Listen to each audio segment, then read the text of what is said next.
Så mina vänner, det vi kommer göra nu är alltså att prata om hur det är att läsa fristående kurser i England, i USA och i Australien. Så det vi kommer göra är att vi har bjudit in 3 av våra samarbetsskolor, nämligen Deakin University, San Diego State University och London South Bank University. So I'd like to say hi and welcome to Chad from San Diego State University. Can you hear me? I can hear you great. Thanks. Hi, everybody.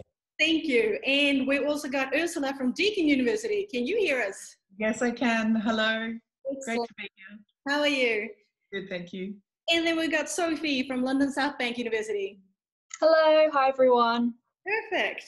So as I mentioned, what we're going to try to do is a very short 30-minute panel discussion to let students know the similarities and the differences between doing a study abroad at your university.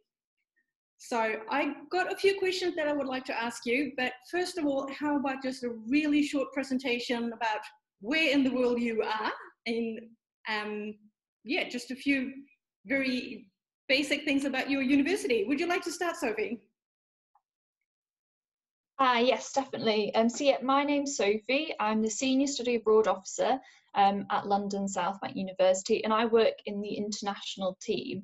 So I deal with all of the incoming students that wish to study abroad with us.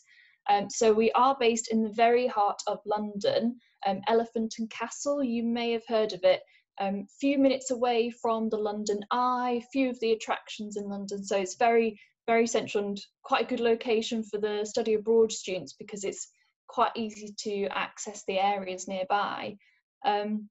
So the students can come and study abroad with us for a semester or a full year, and they have a lot of choice in terms of the modules that we have on offer. So yeah, that's a little bit of information for you. Excellent, thank you so much. And what about Deakin University, Ursula? Oh. Hello, everyone. My name's Ursula Lorenz, and I'm from Deakin University, obviously, in Melbourne. And we, in fact, have campuses in Melbourne and in Geelong, which is a regional city about an hour from Melbourne, very big city too. Deakin is a large, comprehensive university sitting in the top 1% in the world rankings, was voted Best Public University last year, and with very satisfied students. So we've consistently won our awards for the satisfaction of our students. We have a great deal on offer for study abroad students. You can come for 1 semester or you can come for 2. We have a great beach welcome program for you as well for all study abroad students, where we take you down to the coast and teach you to surf, and you get to bond with all those other students. So I won't go on too long. I can talk a bit more later, but that's a bit of an overview for now. Excellent. And then we got Chad in California. Okay, sure. You know, it's funny is like Ursula and Sophie, you're from 2 of my favorite cities in the world that I've been to. So it's cool that we're all on this. And then San Diego, obviously, is a pretty nice city as well, if you've been there. It's a beach city. It's also the 8th biggest city in the US. The university is one of these big traditional American universities, like a huge campus with dormitories, and it's like a small city, restaurants and all kinds of stuff in the campus. So we've had a lot of Hollywood movies filmed at our school because it's kind of gives the traditional American campus vibe. So I guess I would just say if like students are looking for that, like the quintessential, like the stereotypical like American university experience, San Diego is pretty much it, because the students, you're in a great city where you have so much fun outside of class, and then inside of class you've got like a top 10 ranked business program in the US, and we're number 65 overall out of 4,000 universities in the US. So you got good quality education and then just a lot of fun. And so that's pretty much why a lot of students will end up here. And they're definitely, we end up having to push them out the door after a semester and say, no, you got to go home. You can take 1 more semester. 25% of them end up extending because they don't want to leave and they like the warm weather. So that's kind of it in a nutshell. Great. Well, let's start from the beginning. Say a student who wants to go and do a semester at your university, what are the prerequisites? What do they need to have from the start? Like, do they need to have studied at university before they come to San Diego State, or can they come straight out of high school? Do they need to have really high grades? What does it take to get accepted? Do you want me to start, or do you want to keep going? We'll start with you. Okay, sure. Yeah. So most of our students in Europe and Scandinavia, they will come for 1 or 2 semesters, as I mentioned, which will cost about $7,000. The only requirement is that they fulfill the English equivalency. And so that, in our case, that's a TOEFL score of about right around 61, or an IELTS score of about 5.5. But most of them will actually send in their, if they've taken any classes in English in their university, that exempts them from having to do those tests. So that we have different things that you can do in each country for fulfilling it, so that you don't have to pay the money to take the tests and things like that. So in our case, it's very simple. It's if you've got the English, minimum English requirement, then you can be accepted into the semester program. Well, perfect. And what's the case at London South Bank? Is it hard to get accepted? So each of our countries has got a country page on our website, sort of with a list of all of our entry requirements. So for Sweden, for example, if you're currently studying at a university, you can get its minimum G at bachelor's level, but we do accept high school students as well, and they just have to have a minimum 10 or a G as well. And similar to Chad, like we do accept a number of English language requirements, such as IELTS. However, for Swedish students, we also accept your high school transcript. So you just have to make sure you've got a minimum grade of VG or a C in English. Well, that's great. And what about Deakin? Very similar to Sophie, I think. So normally we would use IELTS, but we can accept other forms, other tests, and it's an IELTS of 6, or your grades from your high school, which would be a C equivalent. And we do have a GPA requirement of 2.6, which is really a good, similar to what Sophie said as well. And indeed, we can accept students straight out of high school into study abroad programs as well. We have a first semester program where students can get a taste for university life, but not necessarily go on to complete the degree if they don't want to. Oh, perfect. So basically we've got a lot of options to study, regardless if you're coming straight out of high school or if you've already started university then. So that's really good to hear. And we'll start with you at Deakin. Well, I still got you in the shot, so to speak. What type of classes can students take, and what would be the most popular class that a study abroad student would pick? I think we basically offer everything except for veterinary science and dentistry. So probably the most, Deakin's #1 in Australia and 3 in the world for sport. So sports science is really popular with students. But business, commerce, law is very popular, communications and film and television. But we also have terrific program in the environmental science and marine science, if we've got students interested in marine science, engineering. I mean, it's really endless. So I don't think that there's any particular ones that I could focus on other than the ones that I've already mentioned.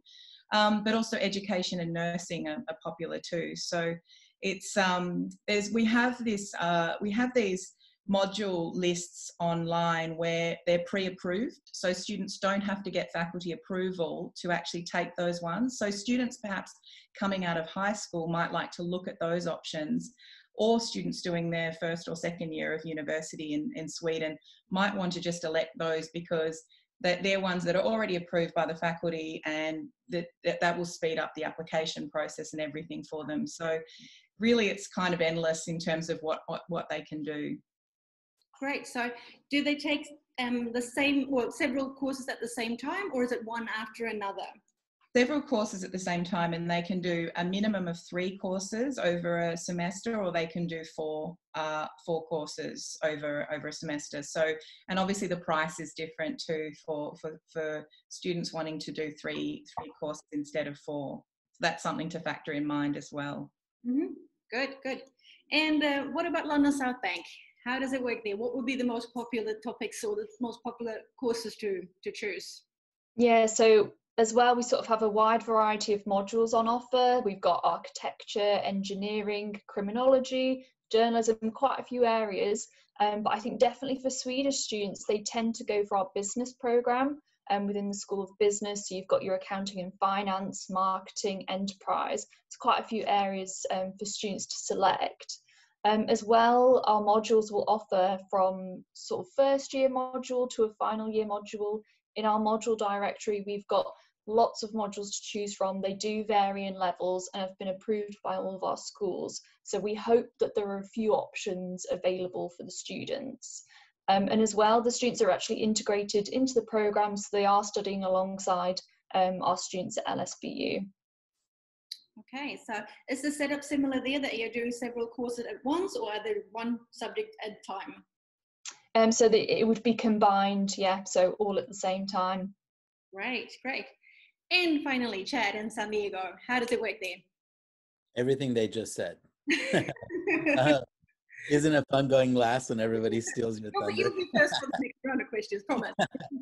No, it's the same. I mean, you'll take a mix of 3 or 4 classes in one semester. It can be any subject, especially when you're studying abroad. Our university is famous for business. As I mentioned, it's top 10.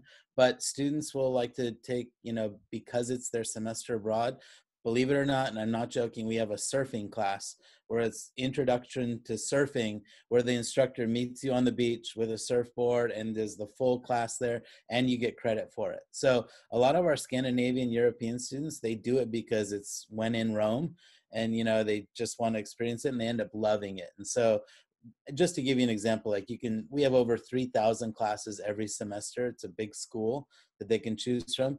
Most of them, like Sophie said, they'll tend to go toward business, but there's a lot they can choose from.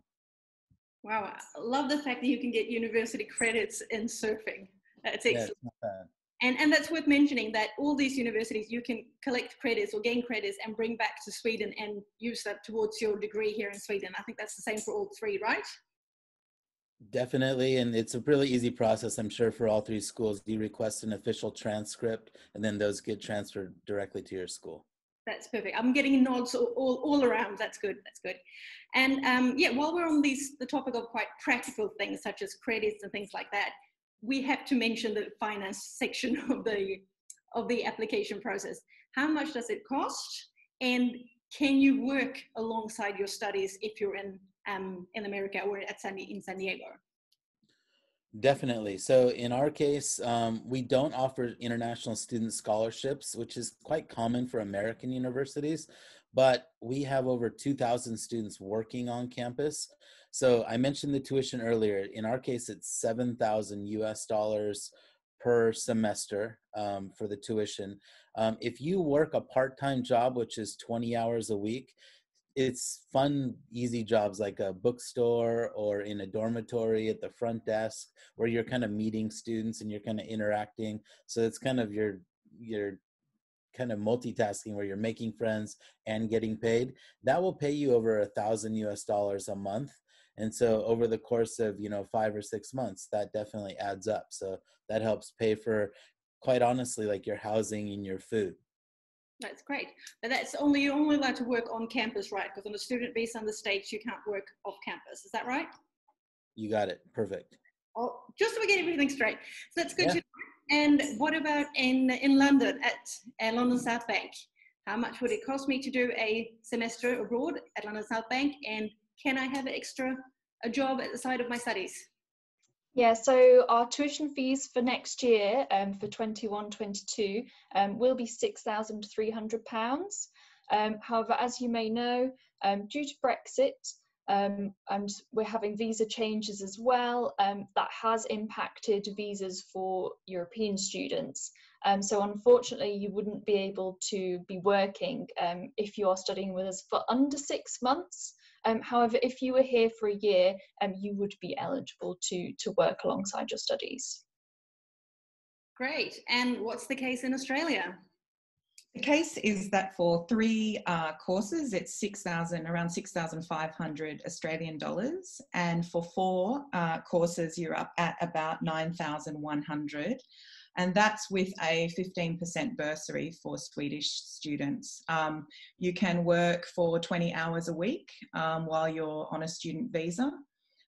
So a lot of students might tend to do the 3 courses and work the 20 hours a week, or work less and do a higher load at 4 units. So, and it's certainly we have a careers centre that actually helps students find employment while they're with us as well, which is good to know. That's perfect. And again, it's worth mentioning that all these three universities are okayed by the CSN in Sweden. So you can get a loan and a grant from CSN in order to study at either San Diego State, Deakin, or on the South Bank. So, yeah, we're talking about three different universities that have quite a lot of similarities. So what's it like to be a student at this school? What's the student life like? What do I do when I'm not in class? What can I use?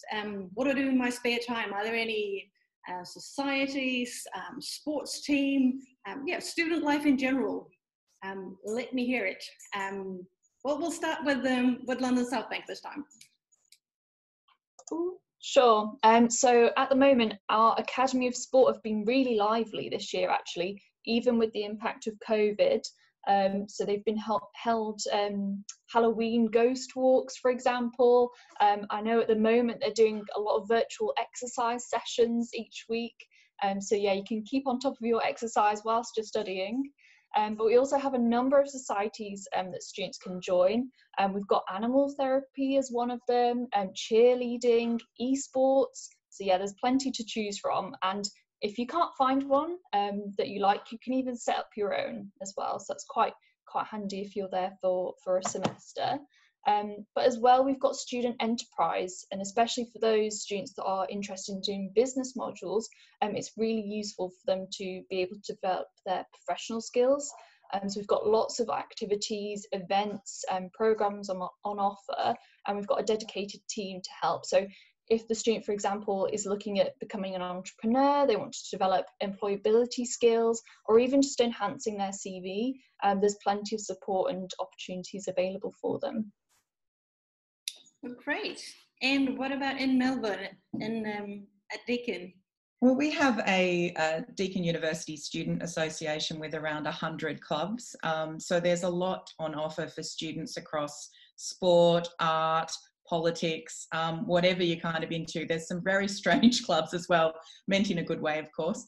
But there's also the fantastic Life of Melbourne, which has this incredible music scene and sports scene, and, you know, really affordable to get into great sporting events. So it's got this real vibrancy, and, you know, and probably very similar to London in that there's just this amazing array of different cuisine from all over the world. And let me tell you, and I'm sorry to say this in front of my colleagues, but the world's best coffee as well. Just have to put that out there. That's good. And what about at San Diego State? I'm not a coffee drinker, so no problem with that comment whatsoever.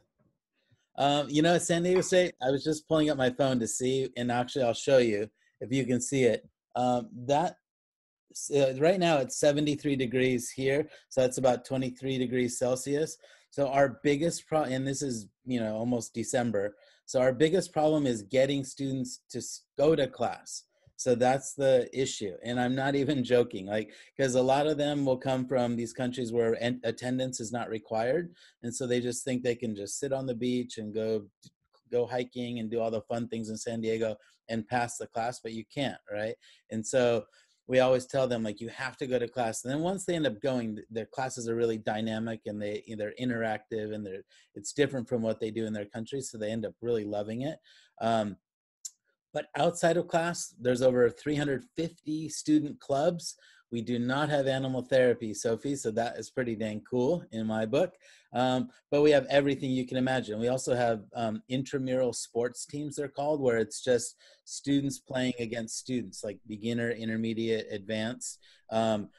Like, I think there's 15 different sports, like soccer, basketball, tennis, you name it. And really, it's just a way for international students to get to meet local American students, and they end up having pizza and beer after they play. And it's something fun like that. So there's definitely no shortage of things to do for student life. Mexico is about 30 minutes from our campus, Tijuana, Mexico. And then Los Angeles, 2 hours. Las Vegas is like an hour away by flight. So we definitely have a lot of students who don't go to class on Friday because they're doing fun stuff in other cities. And then they come back to class on Monday morning, usually with a hangover. And if they went to Las Vegas, without any money. That sounds dangerous. Yeah, it can be. Well, I think we've got a lot of information, but before we end, I'm just going to open up to the listeners to see if there's any questions. And other than that, I would just like to give you a couple of minutes each to let us hear your sales pitch. Why should a student pick your university when they only have one semester to go abroad? Why should they go to San Diego? Do you want to start, Chad? It's a trick. Yeah, no, I was literally thinking, where do I begin? Honestly, I think it just depends. I tell students this all the time. Like I think Ursula and myself talked about our rankings, but rankings aren't the most important thing. It's really the fit of like the city and the school. So look into, do they have the program and like the classes that you really want to study that transfer to what you need in your school? And then, you know, if you want to be in a smaller school, like ours isn't for you because it's a big school and the classes are bigger. But with that, like you get students, international students get free tickets to all the sports events. And so we're Division I in the United States, which is the top one. So all the NBA and the NFL and the professional baseball, they come from our school. And so you get to see really high level where you go to events like 15,000 students like screaming and going crazy at a basketball game. And it's just kind of like the experience of it all, right? So when I lived in Australia, I went and watched cricket, even though I was bored out of my mind. I had you know, with the game, what was going on in the stands was so much fun. It was like so exciting. You know, in London, I did like the whole theater circuit, even though I don't even like plays. But I came out of it going like, wow, this is so cool. And the whole vibe is really cool. So I think they just have to look into not only the classes in the school, but like what kind of city they want to live in. Well, that's great. Thank you so much. And let's hear from Sophie. Why should the student pick London, and why should they pick London South Bank? Yeah, I think similar to what Chad was saying, sort of the fit with the city. I mean, like London is such a diverse, international city. If that's what you're going for, then I think it's an amazing place to study for a semester. One of the reasons that I love London is the food. You can sort of walk up the road, bump into a market, and there's so many different things to try.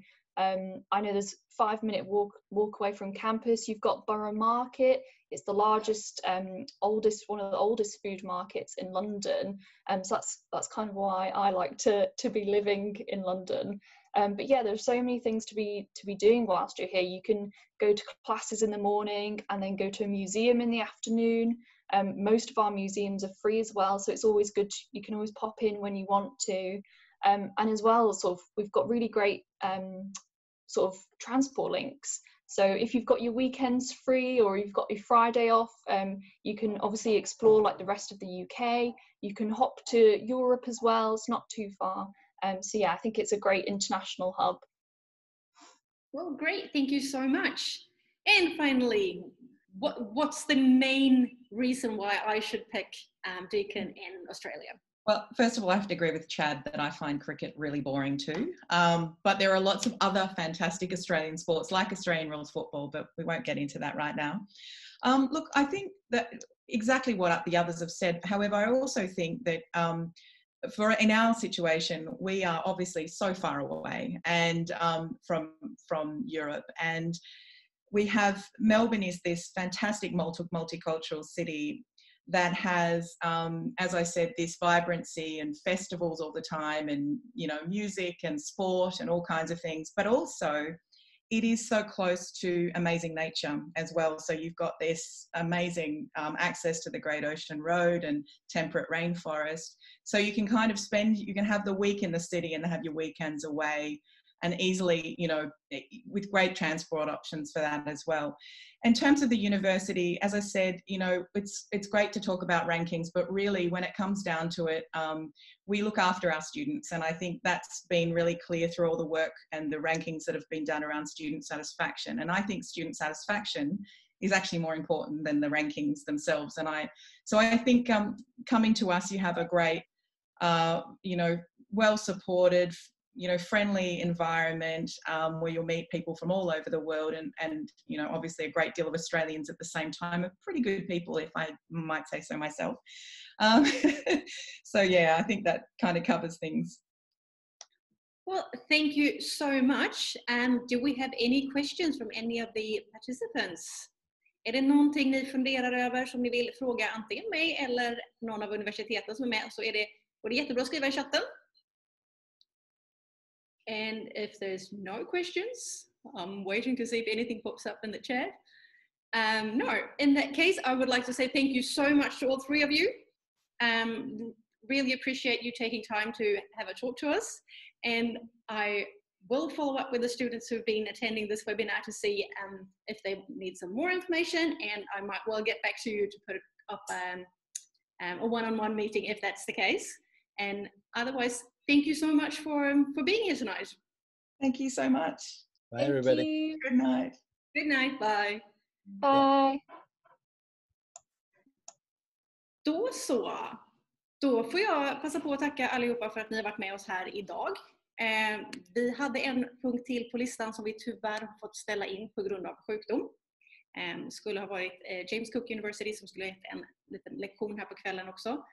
Den får vi tyvärr ta en annan gång. Vi återkommer när det blir dags för den. Med det sagt så skulle jag vilja tacka er allihopa jättemycket för idag. Och hoppas att ni vill vara med oss imorgon också. Förlåt? Ja, och min kollega här säger att har några frågor. Självklart får ni ställa frågor till mig nu om det är någonting ni undrar över här. Och annars så hoppas jag att ni kommer till oss i morgon också. Och då kör vi igång klockan. Jag vill kolla så att jag inte ljuger för er. Onsdag är det första klockan 4:30. Och då är det hur är det att bo och plugga i Dubai som är nummer 1 på listan. Många spännande föredrag även imorgon, så jag hoppas att vi ses då. Och tills dess, ha det bra och god natt. Var det en fråga? Har jag missat någon? Förlåt, Sonja. Då ska vi se. Om man inte går program i Sverige tillgodoser kurserna ifall man sen börjar ett program. Ja, det är alltid den skolan som utfärdar din examen som avgör vilka tidigare kurser du får räkna in i den. Rent generellt sett så är det inga problem. Dock beror det lite på vad det är du har läst och vad det är du läser i Sverige. Men ofta så har man i de flesta program i Sverige ett visst mått av valbara kurser och då kan man alltid stoppa in de kurserna man läst som en valbar kurs. Så i de allra flesta fall så går det utmärkt, men det är den skolan som kommer utfärda din examen som avgör i varje enskilt fall. Missade starten, kan man se en inspelning? Ja, det kommer det bli, så småningom kommer det finnas möjlighet till det. Jag gör en notering om vem du är, så ska jag se till att den skickas till dig när det kommer så långt. Vi kommer att ordna inspelningar, men som det är en enda lång så ska vi klippa upp den lite. Men det kommer, jag ser till att du får information om det så småningom. Då så, tack så hemskt mycket, hoppas vi ses imorgon. Hej då!